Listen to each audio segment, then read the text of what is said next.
The sun never truly set in Uluru Valley. It lingered, frozen in the sky like a hesitant storyteller unsure of its next line. A warm, golden haze bathed the village, casting elongated shadows that danced along the dirt paths. The villagers, accustomed to the perpetual twilight, moved with practiced ease, their faces betraying neither joy nor sorrow. Miran sat on the wooden steps of her family's hut, her bare feet dangling over the edge. She was 12, with tangled black hair that defied every attempt at taming. The air around her was thick with the scent of roasted plantains and the soft hum of the evening rituals. A group of women dressed in vibrant frayed wraps gathered by the well, their voices low but hurried. At the centre of the village stood the pyre. It loomed tall, a skeletal frame of twisted wood and brittle branches, its purpose unspoken, yet universally understood. For as long as anyone could remember, the pyre had been there, a silent witness to every birth, every death, and every secret. Tonight it would burn. "Miran!" a voice called, sharp and impatient. Her older sister, Tula, stood in the doorway, a basket of firewood balanced on her hip. "Stop staring and come inside." Miran ignored her. Her dark eyes were fixed on the horizon, where a column of smoke rose into the amber sky. It was faint, like a ghost of a flame, but it was there. She smiled, an expression so faint it could have been a trick of the light. The village elder, Baba Kyle, emerged from his hut, his long staff striking the ground with deliberate rhythm. The children playing in the square scattered like startled birds. He paused, his gaze sweeping over the village before landing on Miran. His lips moved, forming words only she seemed to hear. The whispers had started days ago. Stories of a family cursed, of laughter in the dead of night, of fire that devoured but left no ash. Miran didn't mind the whispers. If anything, she found them amusing. The weight of secrets wasn't new to her. As the villagers prepared for the night's ceremony, the air grew heavier, almost suffocating. The pyre seemed to swell in the dim light, its jagged edges sharper, more menacing, and somewhere, deep in the valley, the faint echo of laughter carried on the wind. The night was not supposed to be silent. Uluru Valley thrived on noise, the crackling fires, the rhythmic chants of the villagers, the murmur of the endless twilight wind. Tonight, however, was different. The pyre, usually untouched until the elders gave their blessing, stood ablaze long before the ceremony began. Flames clawed hungrily at the sky, unnatural and fierce. The villagers froze mid-task, baskets of yams dropping to the dirt.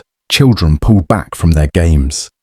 The fire roared as though alive, its heat pressing against their faces even from afar. "Who lit the pyre?" Baba Kale's voice broke the paralysis. The old man's commanding tone carried across the square, but no one answered. His knotted hands gripped his staff, the beads tied to it rattling ominously. His eyes darted toward Miran, who remained seated on the steps of her home, her face lit by the fiery glow. She was smiling again. Tula stormed out, dragging Miran up by her wrist. "Why are you just sitting there?" she hissed. "Did you see who did this?" "No," Miran said, tilting her head slightly. Her voice was calm, unaffected, but her gaze was fixed on the pyre. "It's beautiful though, isn't it?" Tula released her with a scowl. "Beautiful? Are you mad?" She turned to Baba Kale. "Maybe someone from the next valley." "No one else crosses into Uluru," Baba Kale interrupted sharply. His tone left no room for argument. "This fire is not the work of outsiders." A murmur spread through the villagers. If not an outsider, then who? Breaking the pyre's sanctity was unthinkable, punishable by exile, or worse. The crowd's mutterings grew louder as one of the elders approached the pyre, his face pale and tense. He carried a gourd of sacred water, his hands trembling as he attempted to douse the flames. But the water sizzled before it even reached the wood, evaporating into mist. The fire refused to die. "That's no ordinary flame," whispered one villager, clutching her child to her chest. "Magic," hissed another. "Dark magic." Baba Kale raised his staff and struck the ground 3 times. Silencing the growing panic, he turned toward Miran, who had edged closer to the fire, her smile widening as the flames licked higher. "Miran," he said, his voice heavy with suspicion. "Did you see anything? Hear anything?" She turned to him slowly, her expression unreadable. "No, Baba," she said softly. "But it's strange, isn't it? The fire, it doesn't burn like it should." Before Baba Kale could respond, the fire flared violently, sending sparks flying into the air. The villagers cried out, shielding their faces. When the blaze subsided, a figure stood at the base of the pyre, emerging as though born from the flames. The figure was a girl, no older than Miran, with skin that glowed faintly like embers. Her hair cascaded in wild curls, shimmering as though woven from smoke. Her eyes were hollow pits of light, burning with an intensity that made the villagers recoil in fear. "Miran," the figure said, her voice both distant and intimate, echoing with unnatural harmony. "You called me." A gasp rippled through the crowd, followed by utter silence. "I didn't," Miran said, her smile faltering for the first time. "Oh, but you did," the girl replied, stepping forward. The flames around her receded, but her presence radiated an oppressive heat. "You laughed when they screamed. You smiled while the world burned. You called me, and I came." Baba Kale thrust his staff between Miran and the strange girl. "Begone, spirit," he commanded. "You have no place here." The girl tilted her head, amused. "This is my place. It always has been. And soon." Her gaze flicked toward the villagers, sending shivers down their spines. "It will be theirs too." Miran stared at the girl, her hands trembling at her sides. She didn't know what was more unsettling. The fact that this creature claimed to know her darkest secret, or the faint flicker of recognition she felt when she looked into its burning eyes. The pyre roared again, engulfing the girl in a blinding light. When the flames died down, she was gone, leaving only scorched earth and a lingering sense of dread. The village erupted into chaos, villagers shouting accusations, prayers, and pleas for protection. But Miran stood still, staring at the empty pyre. The laughter echoed in her ears, soft at first but growing louder with every passing moment. And this time, she wasn't sure if it was coming from the valley or from within herself. The days after the pyre ignited passed like a fever dream, tense and fragmented. The villagers moved cautiously, eyes darting between one another, their whispers carrying accusations and fears. The shadow of the strange girl lingered over Oloru, an unspoken weight pressing down on everyone. Miran became the focal point of their unease. Wherever she went, she felt their stares, their hushed voices just loud enough for her to catch snatches of their conversations. "She called it," someone muttered by the well. That smile of hers, unnatural. Even Tula had grown distant, her sister's usual scoldings replaced by sharp glances and long silences. Miran retreated to the edges of the village, spending her days near the river, where the whispering currents drowned out the voices of the others. But the strange girl's words haunted her, wrapping around her thoughts like smoke. "You called me." One evening, Baba Kale summoned the villagers to the square. His presence was more imposing than ever, his staff gleaming in the perpetual twilight. The elders flanked him, their faces drawn and severe. "This village has thrived for generations because we honoured the balance," Baba Kyle began, his voice cutting through the murmurs. "But the balance is broken. A force has been unleashed, one that threatens us all. We must act swiftly." The villagers leaned in, their fear palpable. "The girl," an elder said, pointing a gnarled finger at Miran. "She was near the pyre. The spirit spoke her name." Miran stepped forward, her fists clenched. "I didn't call anything. I didn't light the pyre. Then why did it appear?" Another elder pressed. "I don't know." Her voice cracked, and for the first time, her composure slipped. "I didn't ask for this. I didn't ask for any of it." Baba Kale raised a hand, silencing the crowd. His eyes bore into Miran, searching for something she couldn't name. "Miran," he said softly, "if there is truth in your words, you must prove it.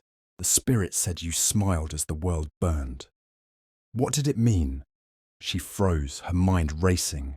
Memories she had buried began to surface. Flashes of fire, screams, and the warmth of laughter that wasn't hers. Or was it? I don't know what it meant, she whispered finally. The silence that followed was colder than any accusation. That night, as the village slipped into uneasy rest, Miran couldn't sleep. She sat by the river, staring at her reflection in the dark water. Her face looked foreign, her eyes too wide, her smile too sharp. She thought of the strange girl's glowing form, the way she had stepped from the flames as though she belonged to them.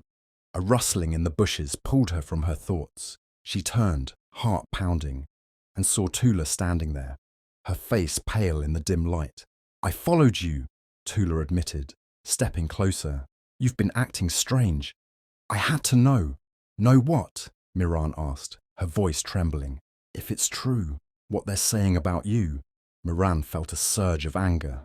You think I wanted this? You think I'm to blame? I don't know what to think, Tula snapped, but I saw your face that night, when the fire started. You didn't look scared. You looked. She hesitated, her words catching in her throat. Say it, Miran demanded, stepping forward. You looked happy, Tula said, her voice barely a whisper. The words hit like a slap. Miran turned away, her fists trembling. You don't understand, she muttered. Then make me understand, Tula pleaded. Miran opened her mouth to respond, but stopped. Across the river, she saw a flicker of light. It wasn't the soft glow of fireflies or the steady warmth of a torch. It was sharp, alive, and unmistakable. The strange girl stood on the opposite bank, her ember-like skin glowing faintly. She smiled at Miran, her hollow eyes filled with something that could have been delight or malice. Miran's breath caught. Do you see her? She whispered. Tula followed her gaze. See who? The girl tilted her head, raising a hand as though inviting Miran closer. Then she turned and disappeared into the forest, the light fading with her. I have to follow her, Miran said, stepping toward the river. Are you mad?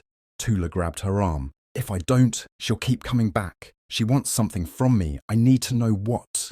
Tula hesitated but didn't let go. I'm coming with you. The sisters crossed the river, the cold water biting at their legs. On the other side, the forest was darker. The trees twisted and gnarled. The air felt different, thicker, heavier, as if it were alive. As they ventured deeper, they found signs of something unnatural. Trees with scorch marks that formed strange symbols. Stones arranged in spirals, their surfaces warm to the touch. The further they went, the more the forest seemed to close in around them. Finally, they reached a clearing. At its centre was a charred circle of earth, identical to the one beneath the village pyre. The strange girl stood in the middle, her glowing form casting eerie shadows. You came, she said, her voice soft but triumphant. What do you want from me? Miran demanded. The girl smiled, stepping closer. You already know. You've always known. I don't, Miran said, though the words felt hollow. The girl reached out, placing a hand over Miran's chest. The touch burned, but not painfully. It's in here, she said. The fire, the laughter. You don't remember, but you will. Soon. Tula pulled Miran back, placing herself between her sister and the strange girl. Stay away from her. The girl's smile faded. You can't protect her from what she is, from what she's done. Before they could respond, the girl dissolved into embers, the light scattering into the wind. The clearing fell silent, save for the crackle of unseen flames. Tula turned to Miran, her face stricken. What did she mean? What are you? I don't know, Miran said, tears streaming down her face. But I think I'm starting to remember. The embers in the air swirled around them, glowing brighter. And in the distance, the faint sound of laughter echoed once more. The village square was unrecognizable. What had once been a space for rituals and gatherings now bore the scars of desperation. Villagers armed with spears and torches gathered in tense clusters, their faces etched with fear and determination. Baba Kale stood at the center, his staff planted firmly in the earth, his voice commanding attention. The fire has marked her, he said, pointing to Miran. She is the key to this curse, and she must answer for it. Miran stood bound at the edge of the square, her wrists raw from the ropes that bit into her skin. Tula knelt beside her, pleading with the elders. "She's just a girl," Tula cried, her voice hoarse. "She hasn't done anything wrong." "She's not just a girl," one elder countered. "The spirit spoke to her. It follows her. If we don't act, the fire will consume us all." Miran stared at the ground, her heart pounding. Memories were surfacing faster now, fragments that didn't yet fit together. The crackle of flames, the cries of a family long gone, the taste of smoke in her lungs. She didn't know what was true anymore. "I don't want to hurt anyone," she said, her voice barely audible, "but I think I already have." The crowd fell silent, her words striking a chord of fear and uncertainty. Baba Kyle stepped closer, his expression grim. "Then you must face the fire," he said. "If you are innocent, it will spare you. But if you are the source of this curse, it will burn you, and the village will be free." Tula lunged forward, gripping Baba Kale's arm. "You can't! She's my sister." "She is also our burden," Baba Kale said, prying Tula away. "The fire does not lie." The villagers murmured in agreement, their fear outweighing their pity. The pyre had been rebuilt, taller and more imposing than before, its jagged branches reaching skyward. They dragged Miran toward it, her feet scraping against the dirt. As they tied her to the pyre, she didn't struggle. Her mind was elsewhere, piecing together the fragments of her past. The strange girl's words echoed in her mind. "You called me. You laughed when they screamed." The laughter wasn't hers, it was her mother's. She remembered now, the fire that consumed their home, the way her mother had stood in the center of the flames, her face serene, her laughter carrying above the chaos. Miran had watched from the edge of the forest, too young to understand. But now she knew. Her mother had called the fire, and so had she. The villagers stepped back as Baba Kyle raised his staff, chanting the sacred words to summon the flames. The air grew heavy, the twilight dimming as if the sun itself recoiled from what was about to happen. "Miran!" Tula screamed, fighting against the hands that held her back. The pyre ignited with a deafening roar, the flames consuming the wood with unnatural speed. Miran squeezed her eyes shut, bracing for the searing pain. But it didn't come. Instead, the fire felt warm, almost comforting, like an embrace. The ropes burned away, falling to ash at her feet. When she opened her eyes, she was standing in the center of the inferno, untouched. The villagers gasped, many falling to their knees. Tula stared in shock, her lips trembling. She's still alive," someone whispered. The flames around Miran began to shift, forming shapes, faces. The strange girl appeared again, stepping from the fire, as though she had always been a part of it. "Now you remember," the girl said, her voice soft but insistent. Miran nodded, tears streaming down her face. "It wasn't me. It was my mother. She called the fire to save us, but it got out of control. She didn't mean to hurt anyone." "But you carry her gift," the girl said. "The fire knows you. It has always known you." Miran looked at her hands, flames flickering across her skin without harm. She understood now. The fire wasn't a curse. It was a part of her, a legacy passed down through her bloodline. "What do I do?" she asked, her voice trembling. "You must decide," the girl said, stepping closer. "The fire will take what it is owed. You can guide it, or you can let it consume." The villagers watched in stunned silence as the flames around Miran swirled, growing taller and brighter. Baba Kale dropped his staff, his voice shaking. "What are you?" he demanded. "I'm not a monster," Miran said, stepping down from the pyre. The flames followed her, circling her like a protective shield. "But I'm not just a girl either." The fire surged, licking at the edges of the square. The villagers screamed, retreating toward their homes. Miran raised her hands, willing the flames to stop. To her surprise, they obeyed, retreating back into the pyre. "You can control it," Tula said, awe and fear mingling in her voice. "I think I always could," Miran replied. Baba Kale stepped forward, his face a mixture of fear and reverence. "If you are not our destroyer, then what are you?" "I don't know yet," Miran said honestly. But I won't let the fire hurt anyone else. Not again. The strange girl smiled faintly, her form beginning to dissolve into embers. You've chosen well, she said. But remember, the fire is not just yours. It belongs to the world. Use it wisely. With that, she vanished, leaving only the faint scent of smoke. Miran turned to the villagers, who watched her with a mixture of fear and awe. I don't want to be your enemy, she said, but I can't change what I am. You'll have to decide if you can live with that. For a long moment, no one spoke. Then Tula stepped forward, placing a hand on her sister's shoulder. She's still Miran, she said. That hasn't changed. Baba Kale nodded slowly, his expression softening. Perhaps. The fire chose her for a reason. The villagers began to murmur, their fear giving way to reluctant acceptance. The flames around the pyre died down, leaving only smouldering embers. Miran looked out at the faces of her people, her heart heavy but resolute. She didn't know what the future held, but she knew one thing. The fire was hers now, and she would use it to protect, not destroy. For the first time in her life, she felt at peace. The days that followed were quieter than Miran had ever known them to be. Oloru village, once buzzing with song and ritual, now moved like a place caught between breaths. The villagers avoided her gaze, some bowing their heads in reverence, others slipping away in fear. She didn't blame them. The pyre had been dismantled, its ashes swept away by the twilight winds. Baba Kale had declared a day of cleansing, but Miran knew the stains of what had happened would linger longer than incense or chants could erase. Tula stayed by her side, a silent but steadfast presence. Together, they worked to repair the scorched earth where the pyre had stood.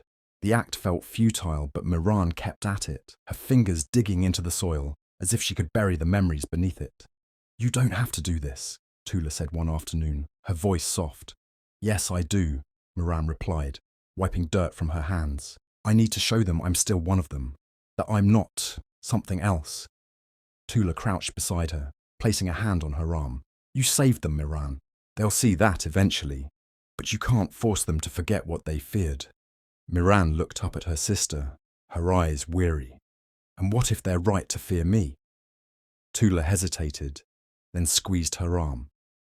Then I'll remind them of the girl I grew up with, the one who danced in the rain and laughed so hard she cried. That girl is still here. I see her every day. Miran wanted to believe her, but the fire beneath her skin told a different story. As the weeks passed, the villagers began to return to their routines. They rebuilt homes, repaired fences, and whispered prayers to the twilight gods. But they still kept their distance from Miran. Children were hurried inside when she passed, and the elders avoided meeting her eyes. It was Baba Kale who finally broke the silence. He came to her one evening as she stood by the river, staring at the reflection of the twilight sky on the water. The setting sun bathed the valley in hues of gold and orange, but Miran felt no warmth. May I join you? Baba Kale asked, his voice low but steady. Miran nodded, surprised. For a while, neither of them spoke. The river babbled softly, a soothing counterpoint to the tension that hung between them. You've shown great strength, Baba Kale said finally, not just with the fire, but in how you've carried this burden. It doesn't feel like strength, Miran admitted. It feels like I'm holding back a storm. Every moment I'm afraid it'll break free. The fire is a gift, Miran, Baba Kale said. But like any gift, it must be understood before it can be controlled. Your mother, she didn't have that chance, but you do. Miran turned to him, her brow furrowed. How do I control something I don't understand? Baba Kale smiled faintly. By listening. The fire is alive in its own way. It speaks through the heat, the light, the ash. If you can hear it, you'll find your way. His words offered little comfort, but they planted a seed of hope. Miran began to listen. She spent hours by the river, letting the fire flicker across her hands, watching the patterns it formed. She practiced shaping it, coaxing it into spirals and waves, always careful not to let it grow too large. Tula stayed with her, offering encouragement and the occasional laugh when Miran's experiments went awry. Slowly, Miran felt a measure of control returning, a tentative bond forming between herself and the flames. One evening, as the twilight deepened, a group of villagers approached. Miran froze, the fire flickering out as she rose to meet them. At their head was Kelu, a farmer whose fields had been scorched during the incident. He hesitated, clutching his hat in his hands. "Miran," he began, his voice shaking. We need your help." Miran blinked, unsure she had heard him correctly. "My help?" Kelu nodded. "The northern fields caught fire. We tried to put it out, but it's spreading too fast. If it reaches the forest..." He didn't need to finish. If the forest burned, so would the village. For a moment, Miran felt the old fear creeping back. What if she lost control? What if she made things worse? Tula stepped forward, her hand on Miran's shoulder. "You can do this," she said firmly. Miran took a deep breath, letting the fire rise within her. She followed Kelu and the others to the edge of the fields, where the flames danced wildly, consuming everything in their path. Closing her eyes, Miran reached out to the fire, feeling its heat, its hunger. She didn't fight it. She guided it. Slowly, the flames began to recede, curling inward until they burned themselves out. When it was over, the villagers stared at her in stunned silence. Miran felt the exhaustion in her bones, but she also felt something else, a quiet sense of triumph. Kelu stepped forward, bowing his head. "Thank you," he said, his voice thick with emotion. The others murmured their agreement, some even daring to smile. For the first time, Miran felt a glimmer of acceptance. Miran with caution, but the fear was no longer overwhelming. She helped where she could, using her fire to light torches, warm homes, and even protect the village from predators. The fire, once a source of destruction, had become a tool for healing. One night, as the stars shimmered above, Tula found Miran sitting by the river, a faint smile on her lips. "You seem lighter," Tula said, sitting beside her. "I think I'm starting to understand it," Miran replied. "The fire isn't just a curse or a gift, it's both. It's what I make of it." Tula nodded, her gaze thoughtful. "Do you think you'll ever leave Uluru?" Miran considered the question. "Maybe, not yet. There's still so much I need to learn. But one day, I think the fire might take me somewhere else." Tula smiled, a bittersweet expression. "Wherever it takes you, just promise you won't forget this place, or me." "I could never forget you," Miran said, her voice firm. The sisters sat in comfortable silence, the river whispering its secrets, the fire within Miran flickering softly, a steady rhythm she was finally beginning to trust. Above them, the twilight sky stretched endlessly, a reminder that some things could never be fully understood, and that was okay. For now, Miran was at peace, and that was enough.